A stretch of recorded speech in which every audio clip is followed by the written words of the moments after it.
Cameroon, Bandung, Africa, Bandung, to the world, Bandung. Your Ekona man, your Ngi man, your Bakure man, your Bamenda man, and proudly so, hey, your Anglophone brother. Bakure, Bamenda, Ekona, Ngi, and Anglophone. That's me for you. Sa Majesté Sénateur Cletus, Lonze, l'homme le plus noir de la terre. I'm the darkest man on earth. Dear friends, chers amis, signora et signor, Sango, Mbamba, welcome. Mark Brice, il n'a pas de cardio. Mark Brice n'est pas solide. Il croyait qu'il était délinquant, mais il a trouvé plus délinquant que lui. Et quelqu'un qui est dans la vérité, et il sait utiliser ses armes, ne peut pas perdre, ou ne peut jamais perdre. Mark Brice est soutenu par des gens qui, dans un pays normal, sont en prison actuellement. De pas ce qu'ils ont fait, les actes qu'ils ont posés. Ils ont engagé l'État dans beaucoup de choses. Ils sont engagés dans le détournement des fonds publics. Et ce sont ceux-là qui ne veulent pas qu'il y ait transparence. Je prends un exemple du Cameroun. On construit les péages automatiques sans la route. On construit les péages sans la route. Et l'agent du péage sait à faire quoi? Entretenir les routes. Et regardez tous ces péages-là. Aucun ne fonctionne. Bienvenue au Cameroun, où les gens s'engagent dans une fuite en avant. Le développement du pays ne les intéresse pas. C'est comme le développement du football, ça ne les intéresse pas. Ce qui les intéresse, c'est les petits intérêts. Oui, on peut faire comment pour faire voyager les gens avec les lions? On peut faire comment pour faire voyager les marchandises avec les lions? Nous avons des kilos, on va envoyer, ça peut arriver et tout ça. Voilà ce qui les intéresse. Les petits intérêts, c'est ça. On va faire comment? On peut avoir ça ici, on peut avoir... Et ils ont trouvé donc une brocante qui est comme ça exactement, qui est surendetté en Belgique, qui a fui pour aller en Grèce. Et du coup, ils trouvent en cela une opportunité pour pouvoir vendre, pour pouvoir continuer à avoir un peu d'argent pour payer ses impôts. Voilà ce qui se passe. Les amis, comme je vous disais au début, Mark Brice a pensé qu'il était plus têtu. Et tu lui avais dit, tu traverses ici, je te vis. Et il y a eu des négociations pour que le mec reste. Et en tant que dirigeant, il comprend. Il part avec la pédale douce. C'est comme ça qu'il procède. Les gens peuvent ne pas aimer, moi y compris, hein, parce que moi j'aurais aimé que Eto'o frappe du poing sur la table et comme à Bangui qu'on a fait avec Rigobert Song, fait partie ce monsieur. Mais c'est une année électorale au Cameroun, c'est très compliqué, donc du coup, le mec, il part doucement, doucement. Voilà que Africa Week arrive. Le monsieur de Mark Brice, il croit qu'il était dans son salon. Il pouvait dicter à l'Africa Foot ce qu'il faut faire, ce qu'il ne faut pas faire. Il se rend donc compte que c'est un peu compliqué. On lui a donné une ultimatum d'1 heure de modifier la liste ou de se faire remplacer par Tungu Pilet.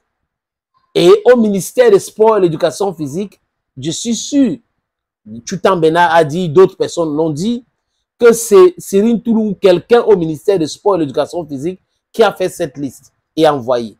Et même ce que je vais vous lire là, je crois que c'est venu de main de quelqu'un au niveau du ministère des Sports, parce que Mark Brice ne peut pas écrire comme ça. Il a envoyé cette correspondance à Samuel Eto'o, fils président de la Fédération camerounaise de football. Cher monsieur, je viens très respectueusement auprès de votre haute bienveillance solliciter votre signature pour la sortie prochaine des joueurs camerounais pour des matchs amicaux. Mark Brice écrit ça. Cher monsieur, je viens très respectueusement auprès de votre haute bienveillance solliciter votre signature. Mark Brice se met à genoux pour parler à Samuel Eto'o fils. Sollicitez votre signature pour la sortie prochaine des joueurs camerounais pour des matchs amicaux. Il est bien vrai que nos deux agendas nous empêchent de nous rencontrer fréquemment. Quant à moi, il n'y a pas de problème à cela. Donc Mark Brice veut rencontrer Samuel Eto'o fils. Ngo, la tanière, c'est pour nous. Ngo, il ne peut pas entrer dans la tanière. Ah, tu veux le rencontrer, hein? Je vous connais travailleur acharné et assidu. Nos deux destins, c'est le football. Et nous devons remplir notre tâche malgré les hauts et les bas. Écoutez très bien, hein?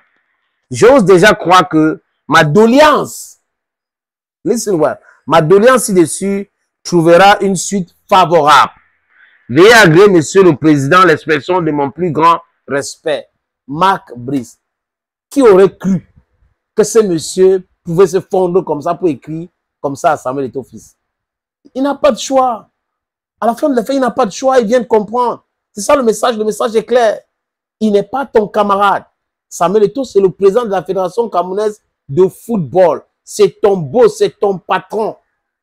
Ça, il avait dit que tout le monde, ils sont en train de faire ça, mais n'oublie pas que quand tout le monde va t'abandonner, tu vas te trouver avec lui. Et c'est lui qui a la signature. Et toi avais dit cela. C'est moi qui a la signature.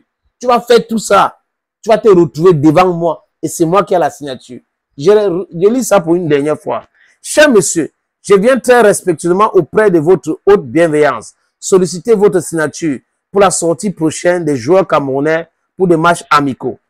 Il est bien vrai que nos deux agendas nous empêchent de nous rencontrer fréquemment. Quant à moi, il n'y a pas de problème à cela. Je vous connais travailleur acharné et assidu. Nos deux destins, c'est le football. Et nous devons remplir notre tâche malgré les hauts et les bas. J'ose déjà croire que ma doléance ci-dessus trouvera une suite favorable. Veuillez agréer, Monsieur le Président, l'expression de mon plus grand respect. Marc Peter Brice. Marc Peter Brice, tu viens de comprendre. Ouais, les amis, depuis là, j'ai ri, ça ne finit pas. Ouais, Seigneur, j'ai ri, ça ne finit pas, ça ne finit pas. Qui aurait cru? C'est-à-dire que même au ministère des Sports, les gars sont en train de dire que tu as intérêt à être, à reconnaître qu'il est, parce que nous là, on est sur des chaises éjectables. On peut sauter ici. Mais lui là où il est parti là, il a la CAF, il est ceci, il est cela. Vous voyez, dernièrement, c'est la CAF qui utilise l'image de Samuel Eto'o-Fils pour leur partenariat avec l'Union européenne. C'est comme ça. Il est le représentant du président de la CAF, il est ceci, pas ceci.